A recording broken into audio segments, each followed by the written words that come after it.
नमस्कार दोस्तों, आप सभी का स्वागत है कॉन्सेप्ट एकेडमी की यूट्यूब चैनल पर। और चलिए डिस्कस करते हैं पूरे सप्ताह का वीकली करंट अफेयर्स। 7 तारीख से लेकर 13 तारीख का ये आपका होगा। ये पहला पार्ट है और इसके बाद मैं सेकंड पार्ट भी क्या कर दूंगा, अपलोड कर दूंगा। तो पहली न्यूज़ है, वर्ल्ड फूड सेफ्टी डे, विश्व खाद्य सुरक्षा दिवस 7 जून को मनाया गया। तो लिखा हुआ है 7 जून 2021 को विश्व खाद्य सुरक्षा दिवस के रूप में मनाया जा रहा है। इसका उद्देश्य खाद्य सुरक्षा, मानव स्वास्थ्य, आर्थिक समृद्धि, कृषि बाजार पहुंच, पर्यटन और सतत विकास में योगदान करना है। यह खाद्य जनित जोखिमों को रोकने, पता लगाने और उन्हें प्रबंधित करने में मदद के लिए प्रेरित करता है। संयुक्त राष्ट्र महासभा ने 2018 में घोषणा की कि प्रत्येक 7 जून को विश्व खाद्य सुरक्षा दिवस होगा। 2020 में विश्व स्वास्थ्य सभा ने खाद्य जनित बीमारी के बोझ को कम करने के लिए खाद्य सुरक्षा के वैश्विक प्रयासों को मजबूत करने के लिए एक प्रस्ताव पारित किया था। इस वर्ष विश्व खाद्य सुरक्षा दिवस की थीम होगी safe food today for a healthy tomorrow रखी गई है।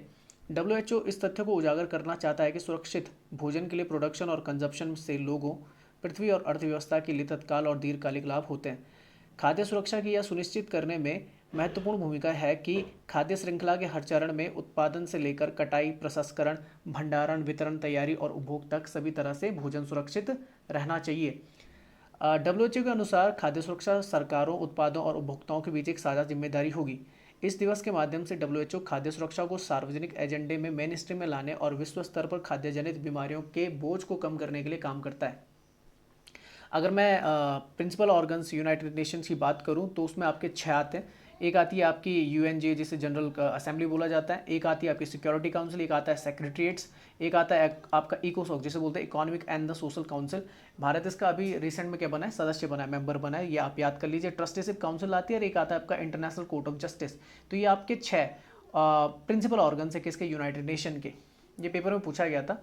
तो यहाँ पर याद कर लीजिए UN organs, UNDP, UNHCR, UNICEF, UNEP आ जाते हैं अलग। जैसे डेवलपमेंट प्रोग्राम आ गया, ह्यूमन राइट काउंसिल आ गई आपकी, और आपका यूनिसेफ आ गया और यूएनईपी आ गया। आपका क्या जाता है, इन्वायरमेंट प्रोग्राम आ जाता है, ठीक है ना। तो ये आप याद कर सकते हैं। उसके अलावा आपका स्पेशलाइज्ड एजेंसीज आती हैं, जैसे फूड एंड एग्रीकल्चर ऑर्गेनाइजेशन होती है, वो भी जुड़ी हुई है। डब्ल्यूएचओ भी इससे जुड़ा हुआ है, यूनेस्को इससे जुड़ा हुआ है, डब्ल्यूटीओ वर्ल्ड ट्रेड ऑर्गेनाइजेशन भी इससे जुड़ा हुआ है। तो ये आप देख लीजिए।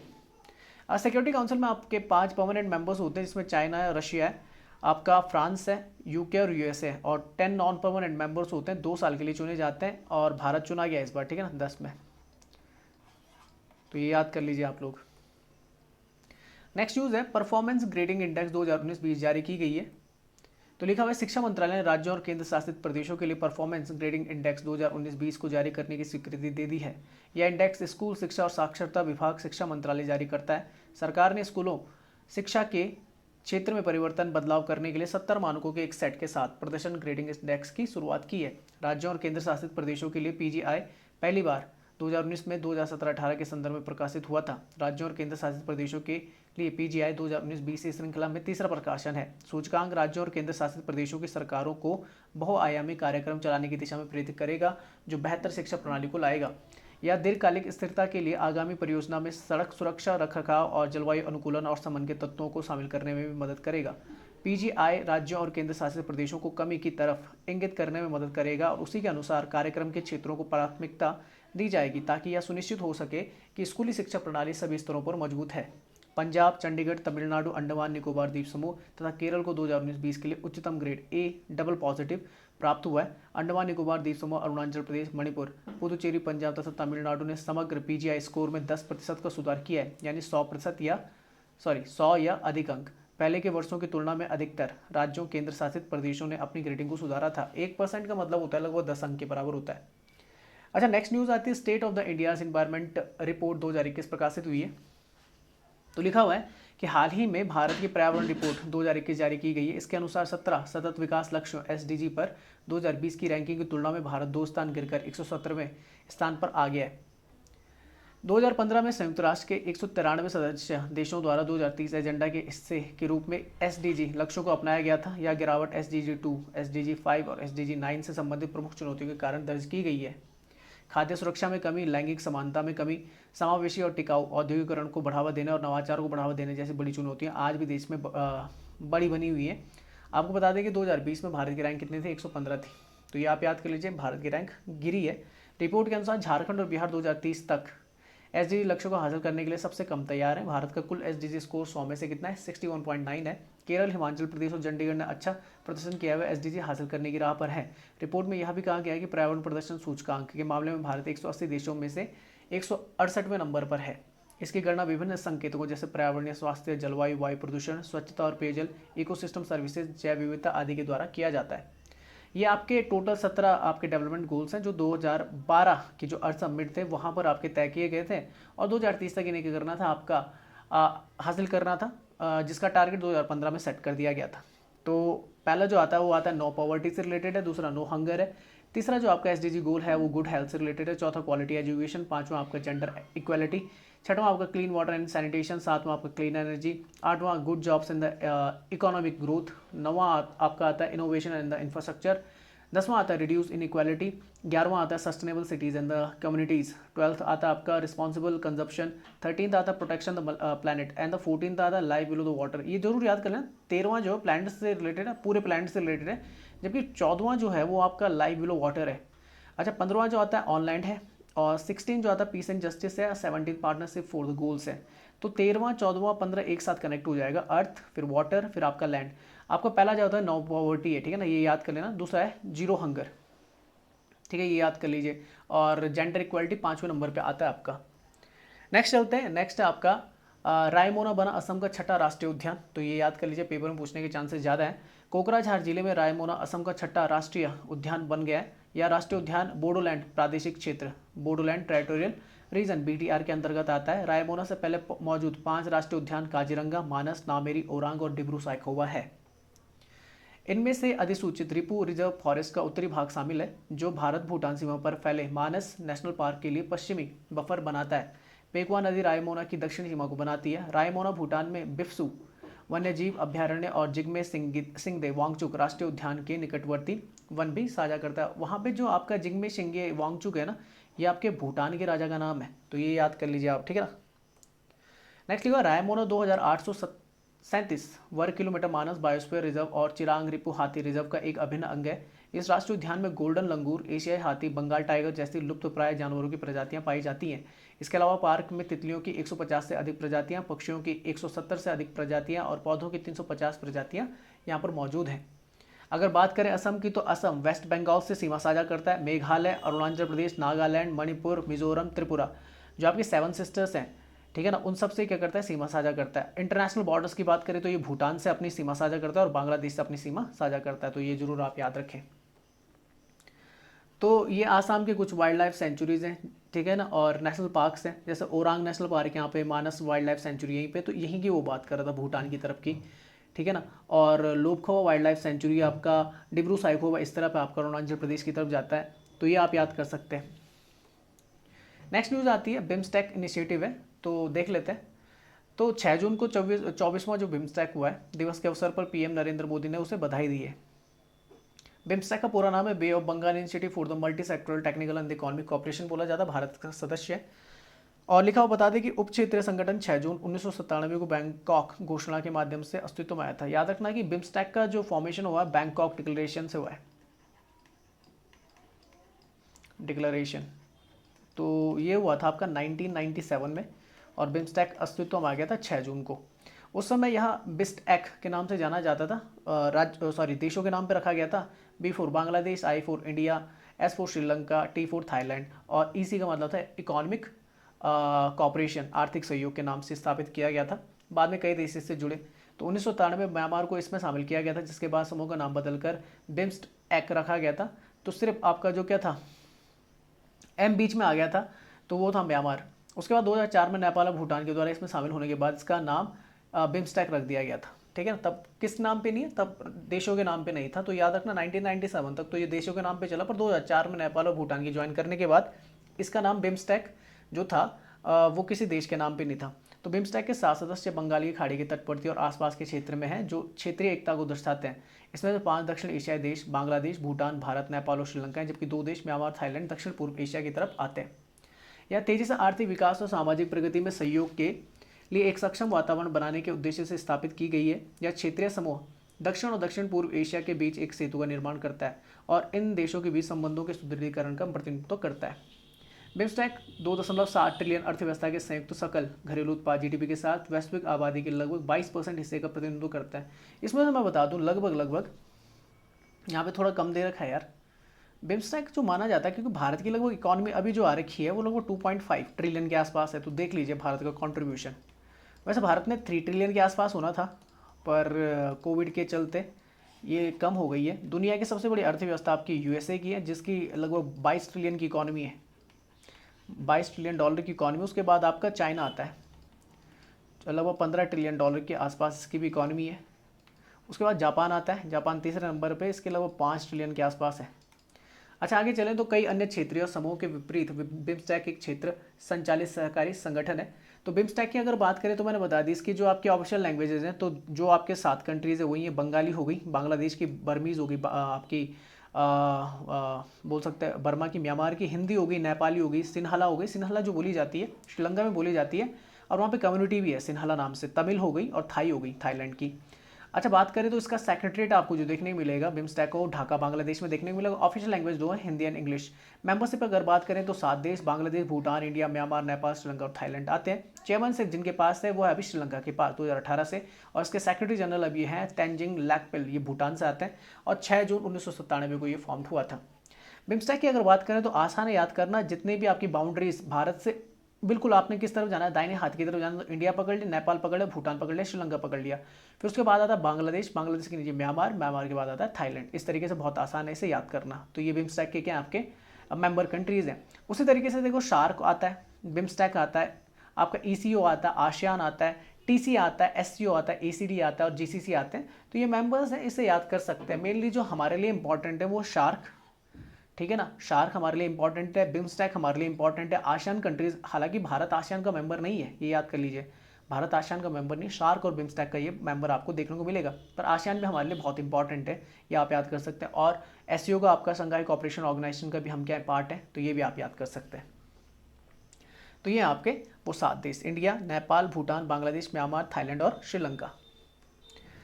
तो शार्क कंट्रीज़ में ये सारा गोला जो पूरा है, पाकिस्तान, मालदीव और अफगानिस्तान जुड़ जाते हैं। और याद रखना कि बिम्स्टेक आते ये 3 देश बाहर निकल के थाईलैंड और म्यांमार जुड़ जाते हैं। अच्छा, नेक्स्ट न्यूज़ है, प्रधानमंत्री श्री मोदी का आज संबोधन हुआ, तो देश को संबोधित किया है। तो शाम 5 बजे प्रधानमंत्री श्री नरेंद्र मोदी ने राष्ट्र को संबोधित किया। जैसे कि कयास लगाया जा रहा था कि वे कोरोना वायरस के खिलाफ टीकाकरण पर बात करेंगे, इस विषय पर संबोधन में खासा समय उन्होंने दिया। प्रधानमंत्री ने घोषणा की कि दूसरी लहर के बाद जिस तरह के हालात बने उसे से सरकार ने अपनी रणनीति में कुछ बदलाव किए हैं। केंद्र सरकार अब कोरोना वैक्सीन के प्रोक्योरमेंट यानी खरीद प्रक्रिया को फिर से अपने नियंत्रण में लेगी। खरीद के बाद राज्यों को इन वैक्सीन को बांट दिया जाएगा और इस टीकाकरण कार्यक्रम का 25% हिस्सा राज्यों के साथ केंद्र अपने नियंत्रण में लेगी। यह प्रक्रिया अगले 2 सप्ताह में शुरू हो जाएगी। पिछले दिनों इस मुद्दे पर काफ़ी बहस होती रही कि 18 से 44 साल की उम्र वाले लोगों को कोरोना वैक्सीन सभी राज्यों में निःशुल्क लगनी चाहिए। इसी विषय पर प्रधानमंत्री ने साफ किया कि अब इस वर्ग के लोगों को वैक्सीन की डोज मुफ्त ही दी जाएगी। 21 जून से 18 साल से ऊपर के सभी लोगों को मुफ्त में वैक्सीन लगाई जाएगी। इसके साथ ही उन्होंने घोषणा की कि पीएम गरीब कल्याण योजना के तहत मुफ्त में राशन बांटने की योजना का अब दिवाली तक चलाया जाएगा।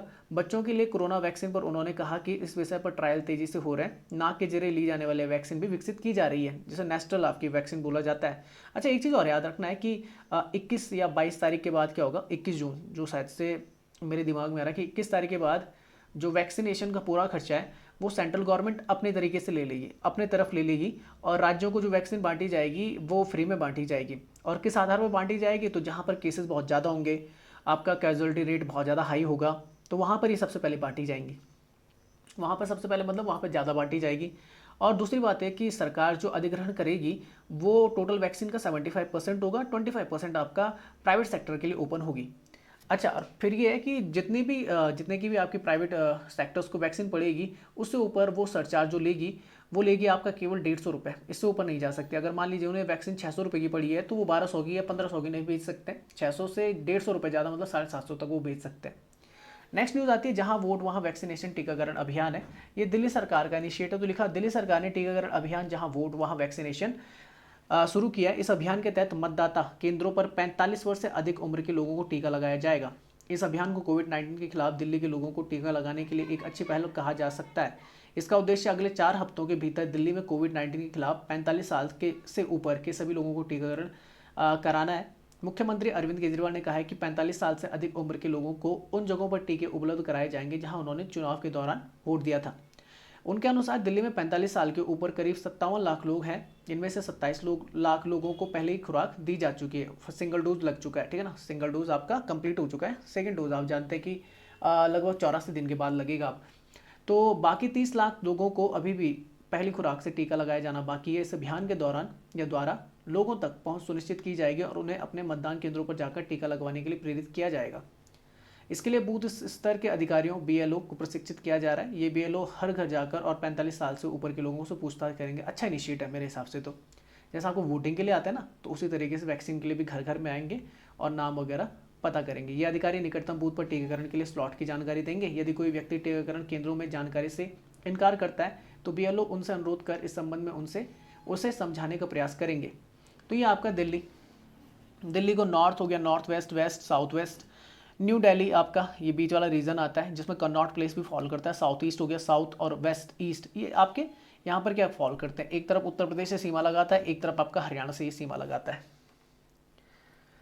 ठीक है ना। और ये नेशनल कैपिटल रीजन है जिसमें कुछ हरियाणा का कुछ उत्तर प्रदेश का पार्ट इसके साथ क्या हो जाता है आपका एड ऑन हो जाता है। तो ये दिल्ली एनसीआर रीजन है जिसमें गुड़गांव हो गया, फरीदाबाद, गाजियाबाद जैसे आपके कुछ प्रमुख रीजन आते हैं, ठीक है ना, नेशनल कैपिटल रीजन में, एनसीआर में। अच्छा, एक अमेंडमेंट था आपका 69 अमेंडमेंट एक्ट 1992। इसके तहत दो आपके न्यू आर्टिकल आपके एड ऑन हुए थे, 239AA और 239AB, under which the union territory of the Delhi has given the special status. इसी के द्वारा आपको दिल्ली को क्या मिला था, लेजिस्लेटिव असेंबली मिली थी, विधानसभा मिली थी, और वहाँ पे क्या था, मुख्यमंत्री चुना जाने लगा, ठीक है ना। इससे पहले केवल पुदुचेरी के पास ये स्टेटस था। Article 239AA provide that the Union Territory of the Delhi will be called the National Capital Region, the territory of the Delhi and its administrators said by the Lieutenant Governor, ठीक है ना। अभी कौन है आपके, तो अभी शायद से अनिल बैजल है आपके वहाँ के lieutenant governor. It also creates a legislative assembly for the Delhi which can make the law of the subject under the state list and the concurrent list except the these matters, public order and the land and police. याद रखना कि कुछ जैसे public order वगैरह हो गया, police वगैरह, ये किसके पास है, ये अभी सेंटर के पास रहती है। वहाँ की जो आपकी क्या है सरकार है, केजरीवाल सरकार, उनके पास ये आपके पास पावर नहीं होती है। It also provides the council of the minister of the fourth. The Delhi consists of not more than the 10% of the total number of the members of the assembly. Article 239AB provides the president may be ordered suspend the operation of any provision of the Article 239AA. ये कौन कर सकता है, president क्या कर सकता है, suspend कर सकता है।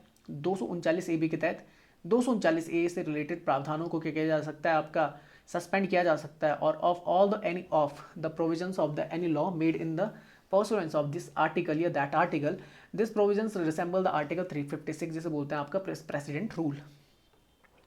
नेक्स्ट चलते हैं। तो लिखा हुआ है आयकर ई फाइलिंग के लिए नई वेबसाइट बनाई गई है। तो लिखा आयकर विभाग ने ई फाइलिंग के लिए एक नई वेबसाइट लॉन्च की है। यह वेबसाइट करदाताओं के लिए कई नई सुविधाएं प्रदान करती है। नई वेबसाइट के लिए नया URL होगा आपका http incometax.gov.in। लिखा इस वेबसाइट को ई फाइलिंग 2.0 कहा गया है, जो पूरी तरह से एक नया पोर्टल है। इसमें ऐसी विशेषताएं हैं कि जो ई फाइलिंग को आसान बनाएगी। इस पोर्टल का उद्देश्य करदाताओं और अन्य हितधारकों को आयकर से संबंधित सेवाओं के लिए सिंगल विंडो प्रदान करना है।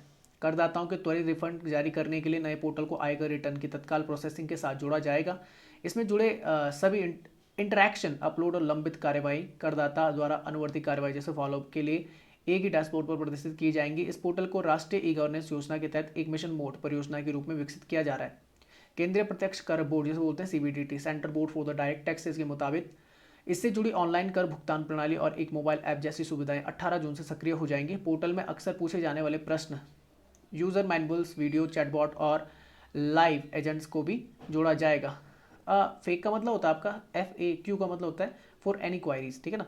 इसके अलावा करदाता सहायता के लिए एक नए कॉल सेंटर की भी योजना बनाई जा रही है। अगर मैं इनकम टैक्स डिपार्टमेंट की बात करूँ तो इनकम टैक्स डिपार्टमेंट जो आपका फॉर्म्ड हुआ था उसके लिए एक एक्ट आया था जिसको बोलते हैं आपका इनकम टैक्स एक्ट 1961, और 1964 से आपका CBDT और CBIC जो आपका central board of the indirect tax and custom इसके अंतर्गत आ गया था। इसके अलावा आपका बेनामी ट्रांजैक्शन प्रॉपर्टी एक्ट या प्रोहिबिशंस एक्ट, बेनामी ट्रांजैक्शन प्रोहिबिशंस एक्ट 1988, ये भी आप याद कर सकते हैं, और ब्लैक मनी एक्ट 2015 भी इंट्रोड्यूस किया गया था। अगर मैं बात करूँ CBDT की वजह से 1860 में फॉर्म्ड हो गया था, पर मैं बता रहा हूँ कि 64 आप याद करें क्योंकि इनकम टैक्स एक्ट के थ्रू ये आपका क्या हुआ था, इंट्रोड्यूस हुआ था। मिनिस्ट्री जो आपकी मिनिस्ट्री जो रिस्पॉन्सिबल है वो निर्मला सीतारमण फाइनेंस मिनिस्टर है, और इसका हेडक्वार्टर आपको दिल्ली में देखने को मिलेगा, और इसके एग्जीक्यूटिव हेड हैं प्रमोद चंद्र मोदी। अच्छा, फंक्शन ऑफ द ऑर्गेनाइजेशन, तो ये मैं बता देता हूँ कि पढ़ लेना, मैंने बता दिया central board of the revenue act 1963, इसके थ्रू भी ये क्या करता है, आपका फंक्शन करता है। एक तो आपका कौन सा, एक याद करना, इनकम टैक्स एक्ट 1961, क्योंकि इनकम टैक्स जो आता है वो डायरेक्ट टैक्सेस में आपका आता है। दूसरा जो फंक्शन करता है वो central board of the revenue act 1963, जिसके तहत आपका सीबीडीटी और सीबीआईसी दोनों एक्ट करते हैं, तो याद कर सकते हैं। और इसने क्या किया था, जो कस्टम विद द इफेक्ट 1 से काम करना, फिर इसके अंतर्गत इस रेवेन्यू एक्ट के अंतर्गत काम करना स्टार्ट कर दिया था। अच्छा, सीबीडीटी में कौन कौन होते हैं भाई, तो चेयरमैन होता है, एक मेंबर होते हैं इनकम टैक्स एंड रेवेन्यू से, मेंबर लेजिस्लेशन से आता है, एक एडमिनिस्ट्रेशन वर्क से आता है मेंबर, एक इन्वेस्टिगेशन से आता है, एक टीपीएस एंड सिस्टम से आता है, ऑडिट एंड जुडिशियल से, टोटल लगे 7 मेंबर्स इसमें होते हैं। अच्छा, अगर सीबीआईसी की बात करूँ, इनडायरेक्ट टैक्सेस एंड कस्टम की, तो ये 1944 को आपका इंट्रोड्यूस हो गया था। फिर मैं बता दूं कि रेवेन्यू एक्ट 1963 के हिसाब से ये काम करता है। इसके एग्जीक्यूटिव हेड अभी एम अजीत कुमार है, ठीक है ना, और इसके लिए रिस्पॉन्सिबल जो मिनिस्ट्री है वो आपकी मिनिस्ट्री ऑफ द फाइनेंस है। अच्छा, नेक्स्ट चलें तो नेक्स्ट लिखा हुआ विश्व महासागर दिवस मनाया गया 8 जून 2021 को। तो लिखा हुआ 8 जून को विश्व महासागर दिवस, वर्ल्ड ओशन डे मनाया जाता है। इस वर्ष इस दिवस का संयुक्त राष्ट्र ने महासागरों को बचाने के लिए स्थायी प्रयासों और प्लास्टिक प्रदूषण को रोकने का आह्वान किया है। इस बार इस दिवस की थीम थी the ocean life and the livelihood रखी गई है। इस दिन का उद्देश्य महासागरों और मानवीय कार्यों के प्रभाव के बारे में जनता को सूचित करना और शिक्षित करना है। दुनिया के महासागरों के स्थायी प्रबंधन के लिए एक परियोजना पर दुनिया की आबादी को एकजुट करना है। औद्योगिक अपशिष्ट और समुद्र से आवंचित कचरा प्राकृतिक संसाधनों के साथ पृथ्वी को बुरी तरह प्रभावित वो कर रहा है। इस प्रकार महासागरों को बचाना बेहद महत्वपूर्ण हो गया है और विश्व महासागर दिवस इसके लिए एक प्रतिबद्ध संस्था है या दिवस है। विश्व महासागर दिवस पहली बार 1992 के रियो दी जेनेरियो में पृथ्वी शिखर सम्मेलन के दौरान सुझाया गया था। 1992 की जो आपकी क्या थी, अर्थ समिट थी, उसी थ्रू आपके कई सारे कॉन्वेंशन तैयार किए गए थे, जैसा आपका यूएनएफसीसी था, आपका United nation framework for the climate change से रिलेटेड था, एक आपका डेजर्टिफिकेशन से रिलेटेड था, एक आपका बायोडाइवर्सिटी से रिलेटेड था। ये 3 इंट्रोड्यूस हो गए थे। इसका उद्देश्य हमारे जीवन में, और एक एजेंडा 21 था जिसको बाद में शिफ्ट करके SDG 17 में लाया गया था, मतलब सस्टेनेबल डेवलपमेंट गोल जो था 17, उसके बाद इंट्रोड्यूस कर दिया गया था 2012 में। महासागर के लाभ और उसके सतत विकास का हिस्सा बनाने के लिए जागरूकता बढ़ाना है। इसके बाद संयुक्त राष्ट्र महासभा ने इस दिन को नामित करने के लिए दिसंबर 2008 में प्रस्तावित किया था। तो 2008 से 8 जून को हम क्या मना रहे हैं, आपका इंटरनेशनल ओशन डे मना रहे हैं, ठीक है ना। ओशंस की अगर बात करें तो आपका पैसिफिक ओशन आता है। तो अगर देखो आपका ट्रॉपिक ऑफ कैंसर से कर्क रेखा से ऊपर जाएंगे तो उसे नॉर्थ बोला जाता है, नॉर्थ पैसिफिक ओशन हो गया। नॉर्थ अटलांटिक ओशन भी ऊपर की तरफ आता है। और बिल्कुल आपका जो ट्रॉपिक ऑफ कैप्रिकॉन से नीचे जाएंगे उसे साउथ पैसिफिक ओशन बोलते हैं, और यहाँ पे साउथ अटलांटिक ओशन हो गया। तो ये तो 2 हो गए।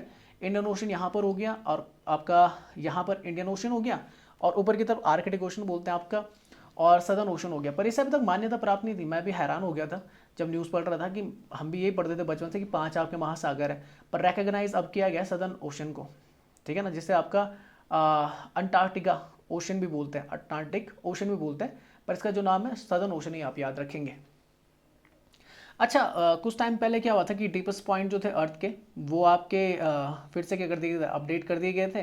तो वही आपका कि अगर पैसिफिक ओशन का पूछा जाएगा, दुनिया का सबसे बोल सकते हैं कि गहरा जो आपका क्या है क्षेत्र है, गर्त है, वो चैलेंजर डीप है, मैरियाना ट्रेंच जिसे बोला जाता है। 10,924 मीटर, लगभग 11 किलोमीटर की आपकी क्या इसकी गहराई है। तो ये आपका किस में, ये पैसिफिक ओशन में, मतलब आपका जो प्रशांत महासागर है। वहीं अगर बात करें इंडियन ओशन की, तो उसका आपका कौन सा अननेम्ड डीप बोलते हैं, पर इसका नाम याद रखना, इससे सुंडा या फिर जावा ट्रेंच भी बोलते हैं। तो इसकी जो गहराई है 7,187 मीटर है। सदर्न ओशन की बात करें तो इसका फैक्टोरियल डीप है 7,432 मीटर का है। वहीं अगर आपका अटलांटिक ओशन की बात करें तो ब्राउसन डीप है 8,378 मीटर का। और अगर आर्कटिक ओशन की तरफ बात करें तो मॉले होल है 5,551 मीटर का। तो ये आपके डीपेस्ट पॉइंट है। नेक्स्ट न्यूज़ आती है, संयुक्त राष्ट्र की आर्थिक और सामाजिक परिषद में भारत शामिल हुआ है, इकोसॉक जिसे बोलते हैं। तो भारत को 2022-24 के कार्यकाल के लिए संयुक्त राष्ट्र की आर्थिक और सामाजिक परिषद, इकोसॉक जिसे बोलते हैं आपका इकोनॉमिक एंड सोशल कॉर्पोरेशन, के लिए चुना गया। यह परिषद संयुक्त राष्ट्र के 6 प्रमुख अंगों में से एक है। शुरुआत का जो पहला क्वेश्चन था उसमें मैंने बता दिया था कि जो 6 प्राइमरी ऑर्गन्स हैं किसके, यूएन के, उसमें से एक इकोसॉक भी है। भारत को एशिया प्रशांत राज्यों की श्रेणी में चुना गया, एशिया पैसिफिक जिसे बोलते हैं आपका। भारत के साथ इस श्रेणी में अफगानिस्तान, कजाकिस्तान, ओमान भी शामिल है। 54 सदस्य आर्थिक और सामाजिक परिषद सतत विकास के 3 आयामों आर्थिक, सामाजिक और पर्यावरण को आगे बढ़ाने के लिए संयुक्त राष्ट्र प्रणाली के केंद्र में है। यह एक स्थायी दुनिया के लिए सामूहिक कार्यों को बढ़ावा देने के लिए लोगों और मुद्दों को एक साथ लाता है। परिषद के 54 सदस्य प्रत्येक वर्ष महासभा द्वारा 3 साल के कार्यकाल के लिए चुने जाते हैं। याद रखना 3 साल के लिए। आगे का अफ्रीकी राज्यों में कोटे दी आइवरी, इस्वातिनी, मॉरिशस, ट्यूनीशिया और संयुक्त गणराज्य तंजानिया चुने गए। भारत वर्तमान में संयुक्त राष्ट्र सुरक्षा परिषद के अस्थायी सदस्यों के रूप में 2021-22 के लिए कार्यकाल के लिए सेवारत है। मतलब जो आपके परमानेंट 5 तो आपके अलग चलते हैं, पर आपके क्या होता है, आपके 10 और चुने जाते हैं नॉन परमानेंट, उनमें से भारत एक क्या सदस्य किसका, आपका यूनाइटेड नेशन सिक्योरिटी काउंसिल का। आर्थिक और सामाजिक परिषद उपचुनाव में ग्रीस, न्यूजीलैंड और डेनमार्क को जनवरी से दिसंबर 2022 तक की अवधि के लिए चुना गया था। इजराइल को 1 जनवरी 2022 से शुरू होकर 31 दिसंबर 2023 तक के कार्यकाल के लिए चुना गया है।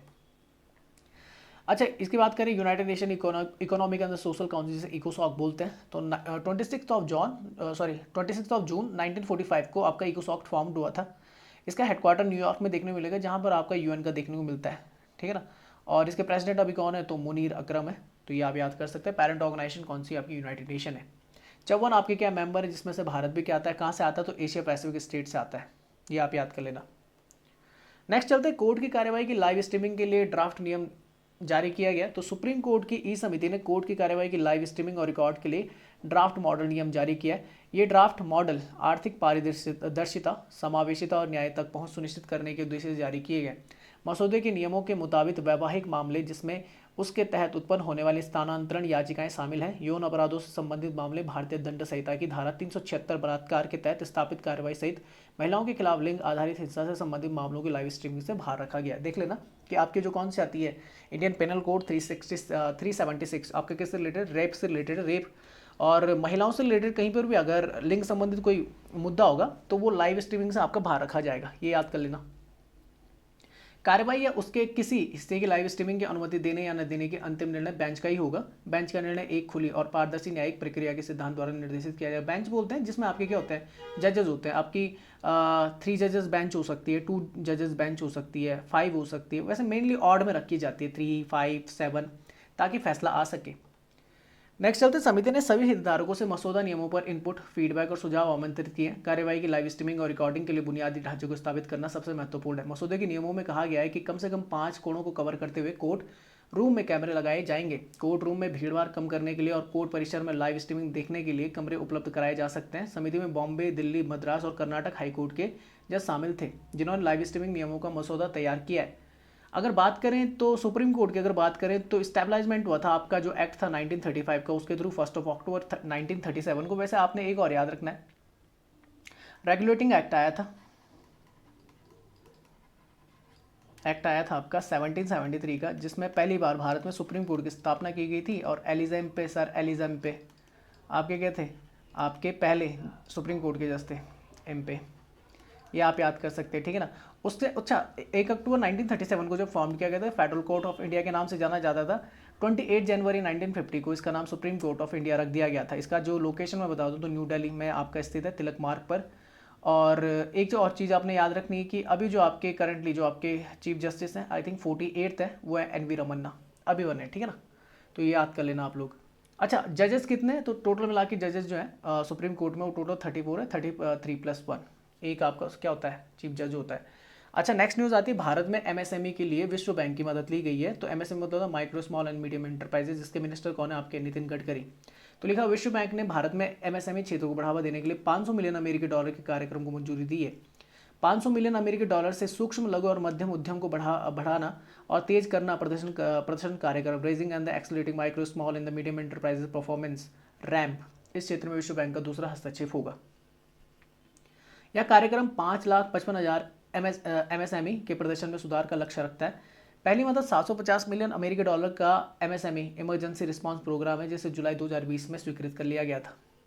इसे कोविड-19 महामारी से गंभीर रूप से प्रभावित लाखों MSME की तत्काल तरलता और ऋण जरूरतों को पूरा करने के लिए प्रदर्शित किया गया है। गौरतलब है कि भारत में लगभग 58 मिलियन MSME में से 40% से अधिक के पास वित्त के औपचारिक स्रोतों तक पहुंच नहीं है। बता दें कि सूक्ष्म, लघु और मध्यम उद्योग देश के अर्थव्यवस्था की रीढ़ है, जो भारत के सकल घरेलू उत्पाद में 30% और निर्यात में 40% का योगदान देते हैं। रैम्प कार्यक्रम आर्थिक सुरक्षा या सुधार के चरण में MSME उत्पादकता और वित्त पोषण बढ़ाने के लिए भारत सरकार के प्रयासों का समर्थन करता है।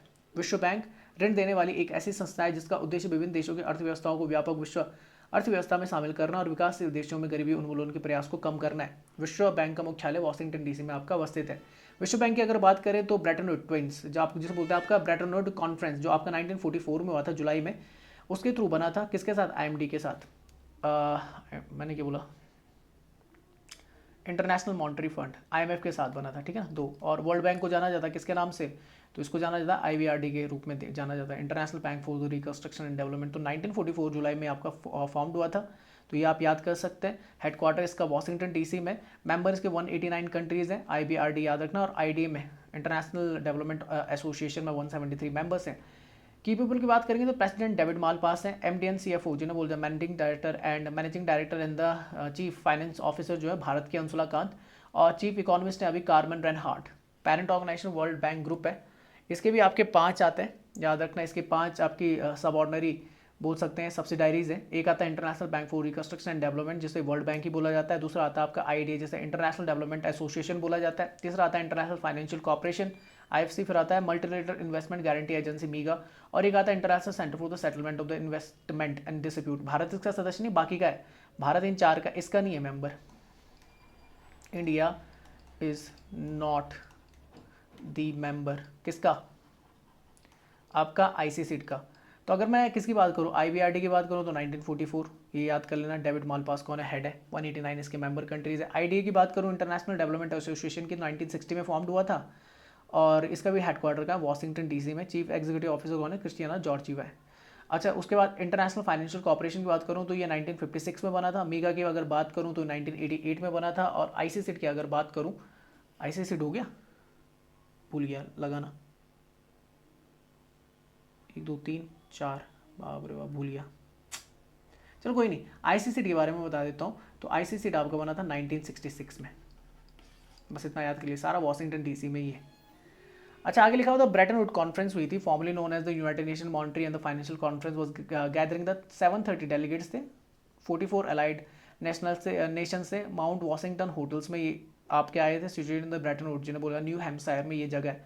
ब्रेटन वुड एक जगह है, न्यू हैम्पशायर यूनाइटेड स्टेट्स में। तो international monetary and financial order after the conclusion of world war 2 आपका खत्म हुआ था उसी टाइम पे, और काफ़ी ज़्यादा जो हालत पतली थी पूरे देशों की, ठीक है ना। तो ये आप याद कर लेना। तो international bank of reconstruction and development ये फॉर्म हुआ था। इंटरनेशनल मॉनेटरी फंड आपका ये दोनों बने थे, इन्हें बोलते हैं Brayton would twins. Next news आती है भारत रत्न पुरस्कार की तर्ज पर अब हर साल असम रत्न पुरस्कार भी दिया जाएगा। तो असम कैबिनेट ने भारत रत्न और पद्म पुरस्कारों की तर्ज पर असम रत्न पुरस्कार हर साल स्थापित करने की निर्णय लिया है। अच्छा, अगर असम के जो अभी हाल में आपके क्या बने मुख्यमंत्री, तो उनका नाम क्या है, हेमंत बिश्व शर्मा। बैठक में कहा गया है कि समाज में महत्वपूर्ण योगदान के लिए हर साल एक व्यक्ति को असम रत्न या असम रत्न पुरस्कार प्रदान किया जाएगा। भारत रत्न और पद्म पुरस्कारों के समान ही वार्षिक पुरस्कारों की एक श्रृंखला होगी, जिसमें पुरस्कार विजेताओं के लिए कई लाभ शामिल होंगे। हर साल 3 व्यक्तियों को असम विभूषण, 2 को असम भूषण और 10 व्यक्तियों को असम श्री पुरस्कार प्रदान किया जाएगा। असम को असम बोला जाता है, ठीक है ना, असमी लैंग्वेज में। असम रत्न पुरस्कार के लिए 5 लाख, असम विभूषण के लिए 3, असम भूषण के लिए 2 और असम श्री के लिए 1 लाख रुपये प्रदान किए जाएंगे। इस पुरस्कार प्राप्तकर्ताओं को अन्य लाभ भी प्रदान किए जाएंगे, जैसे कि गंभीर बीमारी का मुफ्त चिकित्सा उपचार, राज्य परिवहन निगम की बसों में मुफ्त यात्रा, असम भवनों में मुफ्त प्रवास आदि। इसके अतिरिक्त इस वर्ष में साहित्यकार डॉक्टर होमेन बोरगोहेन के जन्म दिवस 7 दिसंबर को उनके नाम पर साहित्यिक पेंशन प्रदान की जाएगी। अर्जुन पुरस्कार विजेता भोगेश्वर बरुआ के जन्मदिन 3 सितंबर को खेल पेंशन दी जाएगी, जिसके अलावा 17 जनवरी को कलाकार पुरस्कार भी दिए जाएंगे। आपको बता दें कि असम रत्न पुरस्कार पहले ही हर 3 साल में एक बार दिया जाता था, लेकिन 2021 से इसे हर साल दिया जाएगा। तो ये आप याद कर लीजिए। भारत रत्न की अगर बात करूँ तो 2 जनवरी 1954 को आपका क्या होता फॉर्म हुआ था। ये सबसे बड़ा आपका क्या है सिविलियन अवार्ड है, ये आप याद कर सकते हैं। जो पहले रेसिपेंट थे वो 3 थे, राजगोपालाचारी थे आपके, जो आपके कहते पहले इंडियन आपके गवर्नर जनरल थे इंडिया के। फिर सर्वपल्ली राधाकृष्णन थे, first vice president of India थे। सीवी रमन थे आपके, जो रमन प्रभाव के लिए जाने जाते हैं, जिनके नाम पर आपका नेशनल साइंस डे मनाया जाता है। और अभी जो दिया गया 2019 में दिया गया, तो इसका मतलब ये कि भारत रत्न हर साल नहीं दिया जाता, ठीक है ना। ऐसा कुछ यानी क्राइटेरिया नहीं कि हर साल दिया ही जाएगा, जब लगेगा सिचुएशन इस तरीके की लगी दिया जाना चाहिए तब दिया जाता है। जैसे नानाजी देशमुख को दिया गया, पोस्टमसली दिया गया था उस टाइम पे 2019 में। भूपेन हजारिका को दिया गया था, पोस्टमसली दिया गया था। प्रणब मुखर्जी जो आपके फॉर्मर प्रेसिडेंट थे, अब तो नहीं रहे, पर उस टाइम पे जिंदा थे तो उन्हें दिया गया था। ये आप याद कर लिए। टोटल 48 को दिया जा चुका है। और भारत रत्न याद रखना, इसकी कोई क्या होती है, अगर बोला जाएगा कि भाई इसका पुरस्कार राशि कितनी होती है, तो पुरस्कार राशि कुछ नहीं होती, ठीक है ना। और इसमें क्या आपका ये जो आपका ताम्रपत्र टाइप का होता है, इसमें दिया जाता है, ठीक है ना। इसमें भारत रत्न लिखा होता है, ये दिया जाता है आपको। असम के बारे में बता चुका हूँ। अच्छा, नेक्स्ट न्यूज़ आती है नीति आयोग की एक योजना है सुरक्षित हम सुरक्षित तुम अभियान, ये शुरू किया है। तो लिखा हुआ है देश के 112 आकांक्षी जिलों में सुरक्षित हम सुरक्षित तुम अभियान की शुरुआत की गई है। यह अभियान नीति आयोग और पीरामल फाउंडेशन ने मिलकर शुरू किया है। यह अभियान एसिम्टोमेटिक कोविड-19 रोगियों और हल्के लक्षणों वाले रोगियों को घरेलू देखभाल सहायता प्रदान करने के लिए शुरू किया। एसिम्टोमेटिक होता है जिनमें कोविड तो है, कोविड का वायरस है, पर उनमें कोई फर्क नहीं दिख रहा, ठीक है ना, उनकी तबीयत खराब नहीं हो रही। तो ये सबसे डेंजर होता है क्योंकि ये दूसरे में क्या होते हैं, ये स्प्रेडर होते हैं आपके, ठीक है ना, दूसरों को फैला देते हैं। तो इसे शुरू करने का उद्देश्य जिला प्रशासन को कोविड-19 रोगियों को होम केयर सहायता प्रदान करने में सहयोग देना है। यह अभियान 20 लाख नागरिकों को कोविड होम केयर सहायता प्रदान करेगा। यह अभियान एक विशेष पहल का हिस्सा है जिसमें स्थानीय नेता, नागरिक, समाज और स्वयंसेवक जिला प्रशासक के साथ मिलकर आकांक्षी जिला कार्यक्रम के प्रमुख फोकस क्षेत्रों में उभरती समस्याओं का समाधान करते हैं। इस अभियान का नेतृत्व जिला मजिस्ट्रेट 1000 से अधिक स्थानीय गैर सरकारी संगठनों के साथ मिलकर करेंगे। इसके तहत 1 लाख से अधिक स्वयंसेवकों को इनबाउंड और आउटबाउंड कॉल के माध्यम से मरीजों से जुड़ने के लिए प्रशिक्षित किया जाएगा। पीरामल फाउंडेशन गैर सरकारी संगठनों और स्वयंसेवकों के प्रशिक्षण का समर्थन करने के लिए जिला अधिकारियों के साथ काम करेगा। यह एक महत्वपूर्ण पहल है जो कोविड-19 के प्रभाव को कम करने के लिए आकांक्षी जिलों में भारत के सबसे गरीब समुदायों को दीर्घकालिक सहायता प्रदान करेगी। यह कदम घर पर लगभग 70% कोविड मामलों का प्रबंधन करने के लिए जिला तैयारियों में महत्वपूर्ण भूमिका निभाएगी ताकि स्वास्थ्य व्यवस्था पर दबाव कम हो सके। स्वयंसेवकों को कोविड प्रोटोकॉल का पालन कर रहे मनोसामाजिक सहायता जिसे बोलते हैं साइको सोशल सपोर्ट और प्रशासन को रोगियों के बारे में समय पर अपडेट देने के लिए प्रशिक्षित किया जाएगा। नीति आयोग की अगर बात करूं तो इसका फॉर्मेशन 1 जनवरी 2015 को हुआ था। इसने प्लानिंग कमीशन को आपका क्या किया था, सक्सीड किया था, और हेडक्वार्टर न्यू दिल्ली में। और इसके एग्जीक्यूटिव हेड की अगर बात करें तो हमेशा चेयरमैन जो होगा वो हम आपका प्राइम मिनिस्टर ऑफ इंडिया होगा, तो अभी नरेंद्र मोदी हैं। वाइस चेयरपर्सन जो है अभी आपके राजीव कुमार हैं, और अगर बात करूँ सीईओ चीफ एग्जीक्यूटिव ऑफिसर की बात करूँ तो अमिताभ कांत है।